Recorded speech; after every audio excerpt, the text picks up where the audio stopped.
after blowing up the Sept of Baelor. She did that to destroy her enemies, the High Sparrow and the Tyrells, but it led her son King Tommen to take his own life by jumping out a window in the Red Keep. Cersei swooped in to take his place, and thus far no one has been able to remove her. She may end up being the very last person to ever occupy the throne, but she probably won't be alive to see if that's what is the case. Tommen was the last of her children. Joffrey and Myrcella died in Season 4 and Season 5, respectively. At the end of the 7th season, she became pregnant again, carrying what would be the 4th child she's had with her twin brother Jaime Lannister. But I don't think that there are many fans out there that expect her to, actually have that child. I mention all of this because it leads us into the first problem.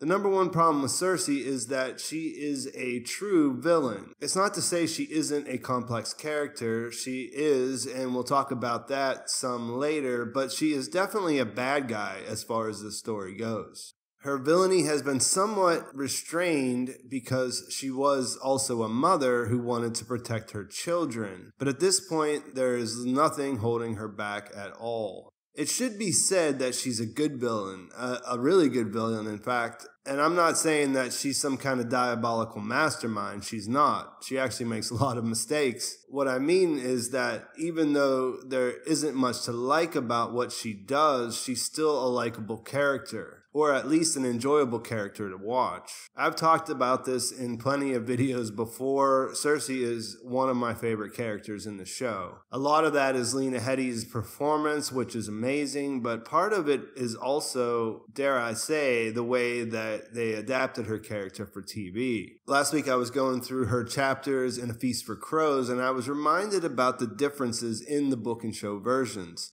Usually when you say that, the comparison is how much better the book version is, but in Cersei's case, it's actually the opposite. In the chapters where we get them from Cersei's point of view, you get insights into why she's doing things. Most of this is just related to her paranoia, and it makes her a little less sympathetic to me. Like, she's not as cunning, she's just desperate, maybe is the way you could say that. She has the same motivations more or less, but it comes across better on the screen. It's sort of like when I'm reading, I'm thinking, I'm reading the chapters, I got this voice in my head saying, you're bringing this all on yourself, you paranoid idiot. But when I watch her on the show, I'm just like, damn, that's cold, It's like, she just is more impressive, I think, is what I would say on the show. There aren't any POV chapters from Cersei until the later books, though, so you actually get to know her through the other characters' perspectives, and it's pretty much the same in the beginning of the books as it is in the first, seasons of the show anyway. So it's not like they made some big decision to do it that way. It just turned out that way for the most part, as far as I can tell. But I do think that they've continued to write her pretty well, and like I said, Lena Headey does a really great job of delivering it. But yeah, after Joffrey dies in the books, more or less, you start to get into her head in point of view chapters, and it's not a good look. If you haven't read the books, it's not really that important in relation to where we are now, but the show version, the super fun to watch Cersei, is the villain, like the villain, and she has nothing to hold her back from doing everything she can to hold on to her power. She's a bit of a cornered animal. This is the second problem with Cersei. Just like I said in my Night King problems video about him, she can't possibly win. Because she's full on villain mode and she has nothing to lose, there really isn't a path to redemption. I mentioned this in a previous video, but it's a good time to bring it back up. One of the biggest things that stood out to me when I watched the first trailer over and over again was that Cersei had positioned herself to be the real threat. In a world where there is a magical Night King coming to destroy humanity, she has positioned herself to be the bigger threat. In that trailer, you see an existential threat approaching Winterfell. We see our heroes getting ready to fight the battle of their lives in order to save mankind. In the midst of that, we get that shot of Cersei with the satisfied look on her face where she's standing next to Qyburn, and it's just like shit, Some people are worse than magical armies of the dead. Some people will use that threat for their own personal gain. Her brother Jaime couldn't even get on board with that idea, and he had stuck with her up until that point in the show. In the books, they fall out earlier, and she's also much more cruel towards him. Like, I forgot about that a little. But show Jaime has remained loyal until she crossed this line. Of course, this only adds to her not having anything left to lose or anything to hold her back. She's already done a lot of terrible things. I mean, she had her husband killed. When she blew up the Sept of Baelor, that was not just her enemies inside. There were a lot of innocent people involved as well. There were dwarves getting their heads cut off all over the place in her name when she was trying to get Tyrion's head. And that's just to name a few of the things. But going back on her word here is point of no return territory. She's only looking to hold on to her power, and there is no version of an ending that can have her keep that power and still be a good ending. And this leads us to the biggest problem of Cersei's story. How does she get a fitting ending? She is the villain and she has to lose, and I think that means she has to die. But there is some complexity lurking in her story at the same time. On the one hand, sure, she was born into a rich family and she's universally described as beautiful in the books, which makes her situation a lot better than most of the other inhabitants of Westeros. I mean, she is born at the top of the food chain for the most part. That also meant that her primary function was to be married off to another family in order to improve the standing of House Lannister in the system that they live in. That's the way things are in that world, and even high-born women are unable to escape that. Part of her conflict lies in that.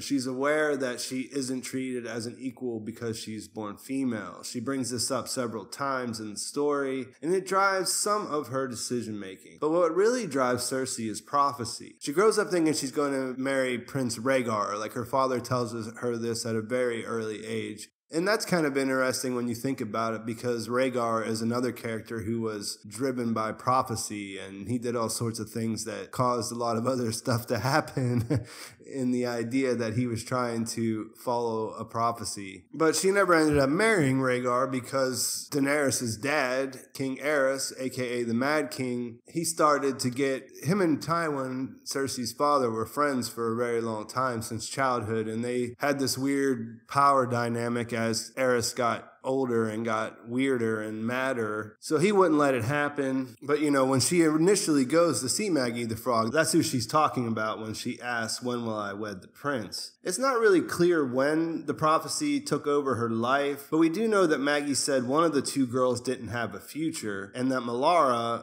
her companion there, that was the other girl, died that night just as Maggie predicted. This could either be when Cersei started to worry about the prophecy turning out to be true, or she may have played a part in Melara falling into the well in an effort to stop her from repeating what they heard. So either way, it had an effect on her right from the start. But it's interesting because everything Maggie has said turned out to be right. As far as we can tell, her paranoia has had a natural progression as each new part comes true, and by the time we get inside her head, she is consumed by it. And the decisions that she makes are all influenced by it. She's sure Tyrion is the Valonqar. She's sure Marjorie is the younger, more beautiful queen. And this causes her to set things in motion with the Sparrows. She's trying to get rid of Marjorie because she thinks if she can stop that part of the prophecy, then everything else will be done. So that's pretty tragic, right? In her mind, she's making all these decisions because she wants to protect her remaining son. She thinks this, she even says it out loud, she's going around doing things and she's saying, "I'm doing it to protect Tommen." And she's been through a lot at this point. She's married off to Robert, it doesn't go well. By the time we meet them in the show, we can tell it's a loveless marriage, but we also learn that he was pretty abusive in the bedroom, especially in the early years of their marriage from the books. She has a child that she clings on to as her one good thing, and he turns out to be a sadistic psycho. He dies. Her father gets killed by her brother. It's not nothing. There's a lot of bad stuff that happens to her. She does all sorts of terrible things in a paranoid response. That gets her locked up by the zealots that she gave power to. She has to do a walk of shame naked in front of everyone. There is actual complexity here, right?